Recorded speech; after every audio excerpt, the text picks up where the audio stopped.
Before embarking on any policy discussions on pension reform, we need to understand the basic concepts of Social Security pensions. Those concepts will help us to evaluate the effectiveness of a national pension system and to develop policy options in order to ensure its long-term social and financial sustainability in the best possible way. Social Security pension schemes in many countries play the most important role in poverty reduction and income security for the elderly. As people grow older, their capacity to work and earn income is reduced. Private savings and intra-family transfers could, for some elderly, partially solve the problem, but they are not available to all elderly and cannot secure their income throughout their long old age lives. To reduce poverty and to secure decent income in old age, many countries have established Social Security pension systems. Social Security pensions have the largest share of social protection expenditures in most developed countries. Social Security pension has been and will be the most important income source in old age. Many Social Security pension systems have played a major role in income security for the elderly, but they need to be further strengthened through reforms because Social Security pension coverage needs to be improved. Only half of the elderly in the world receive Social Security pensions, and only 1 in 4 elderly people in developing countries receive pensions. Pension benefits often remain low, sometimes well below national poverty lines. Extensive non-contributory schemes are required for developing countries where a majority of workers are in the informal economy, and financing non-contributory schemes is a challenge. The global population is aging rapidly.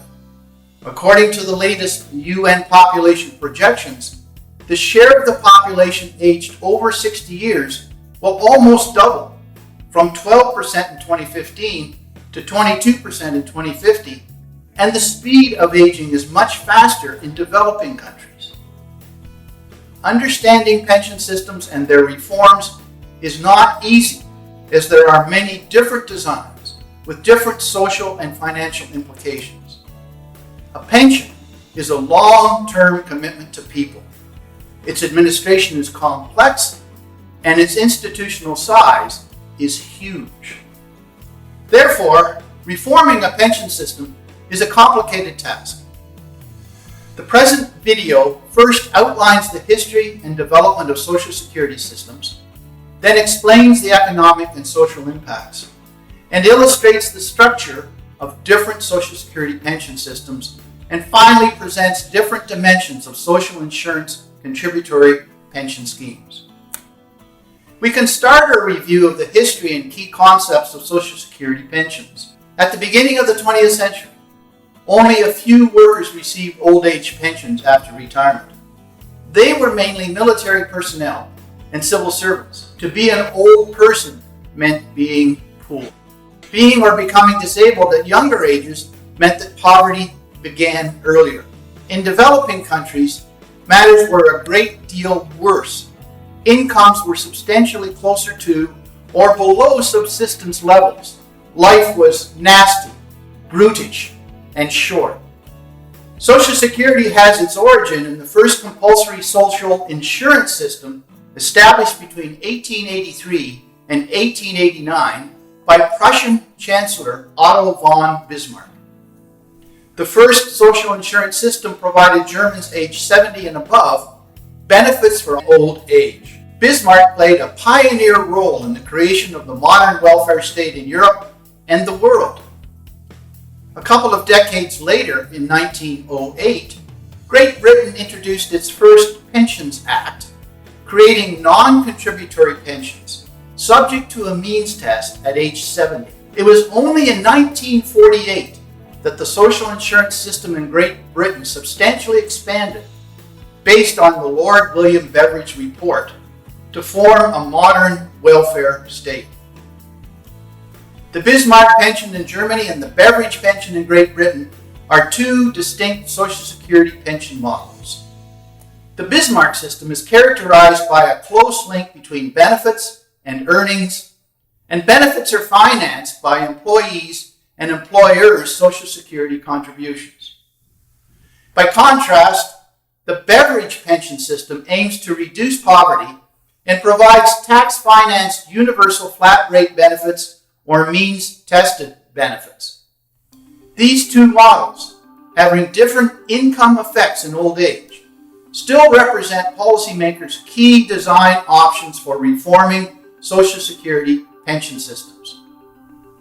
While Bismarck and Beveridge laid the foundations for today's modern pension systems, pension benefits in the old days were low and subject to strict eligibility criteria.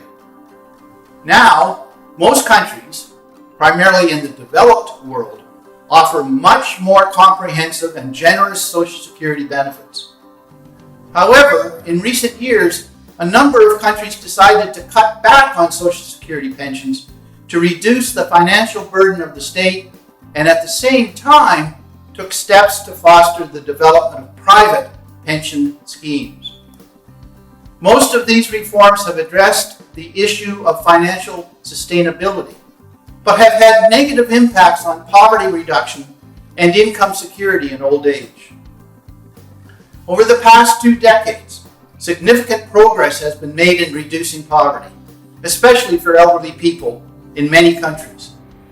However, the task of extending coverage and offering comprehensive Social Security pensions is only half finished, particularly in developing countries. Only 42% of people of working age today can expect to receive pensions in old age. It is now time to remind ourselves why Social Security matters and what role Social Security pension systems play. The reason why many countries create Social Security institutions and allocate resources to Social Security pensions is that they have many positive impacts on the economy and society. Let us look at some of these impacts. Reducing poverty. Social Security gives resources to people with reduced earning capacity, helping them to avoid poverty. Levels of overall poverty in developed countries would be twice as high as the actual level in the absence of social protection. Levels of poverty for the elderly age 65 and over would become 6 times higher. Reducing inequality. Social Security pension systems are a powerful tool to reduce inequality and hence contribute to sustained economic growth as well as social cohesion. A recent study found that the Social Security pension system in Brazil reduced inequality by 12%. Generating greater consumption and an automatic economic stabilizer. Social Security is an automatic economic stabilizer.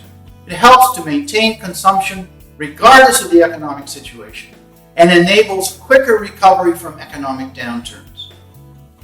Throughout the recent economic crisis, many social protection measures stimulated aggregate demand and reduced adverse impacts on labor. Empowering people to pursue better opportunities and higher incomes. Guaranteeing people's income and health enables them to maximize their potential through education, training, entrepreneurship, and by taking more risks in job searches and selections. Achieving consumption smoothing over the life. Old age pensions free the resources for other members of the family. Older people do not have to rely on family support. Working generations use more of their income for future needs, and consumption is smoothed over one's life. Providing incentives for family support, enabling younger generations to work. Healthier and economically independent grandparents are more willing to take care of their grandchildren and free parents, especially mothers, to work. Better nutrition and access to education for children. Pensions could have positive impacts for the well-being of children, particularly in respect to nutrition and access to education. In South Africa, mainly due to better nutrition, girls in households with pensions were around 3 to 5 centimeters taller than girls in other households. Positive impacts on child poverty and education have been observed in Georgia, Bolivia, and Brazil. Supporting well-being, dignity, and social inclusion of the elderly. Pensions help elderly persons to keep their autonomy, have a profound impact on the well-being and dignity of older people, and support their participation in society. Now we are going to describe how Social Security pension systems are structured to meet the key policy objectives of poverty reduction and income maintenance in old age. In many countries, pensions are provided through multiple sources. From the perspective of achieving the key pension policy objectives of poverty mitigation and income maintenance after retirement, a national Social Security pension system is decomposed into two parts, namely, a minimum income provision and a supplementary income provision. The minimum income provision provides a minimum basic income at old age, primarily aiming at poverty mitigation. The supplementary provision provides a certain percentage of working age income after retirement, primarily aiming, to the greatest possible extent, towards the maintenance of one's standard of living at retirement. The minimum income provision may be a contributory scheme financed by workers' and employers' contributions, or a non-contributory scheme financed by tax revenues. The supplementary provision is provided through contributory schemes and financed mainly by workers' and employers' contributions. Benefits are linked to contributors' earnings, contributory periods, or contributions. Minimum income contributory schemes include flat rate schemes, which provide flat rate basic pensions to those who satisfy a certain minimum number of paid or credited contributions, and minimum pensions provided under a supplementary contributory scheme. Minimum income non-contributory schemes include universal flat rate schemes, which provide a flat rate benefit to all elderly citizens or residents who attain a certain age. Universal pension tested schemes, which provide a benefit to all elderly citizens or residents who attain a certain age and who do not have a better Social Security pension. And targeted means tested schemes under which benefits are granted to elderly residents satisfying certain means tests. Schemes pay higher benefits to poorer elderly people or pay lower benefits to better off elderly people.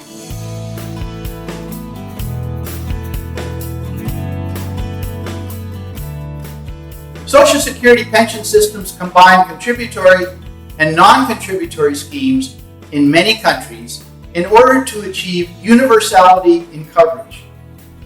This is particularly true for developing countries with a majority of workers in the informal economy, where universal coverage is attained mainly by non-contributory schemes. Lower labor force participation, lower wages, higher rates of informal and part-time employment, as well as longer interruptions to care for children and the elderly, mean that women make smaller contributions for shorter periods to contributory schemes than do men, and thus obtain substantially lower benefits from contributory schemes. Non-contributory pensions play a major role in closing the gender gap of contributory schemes. Non-contributory pensions can serve as a foundation for further expansion of Social Security towards contributory pensions that offer higher protection levels. Many developing countries have recently introduced non-contributory pension schemes. Around 100 non-contributory schemes exist today, and around 1/3 of these schemes have been introduced since 2000.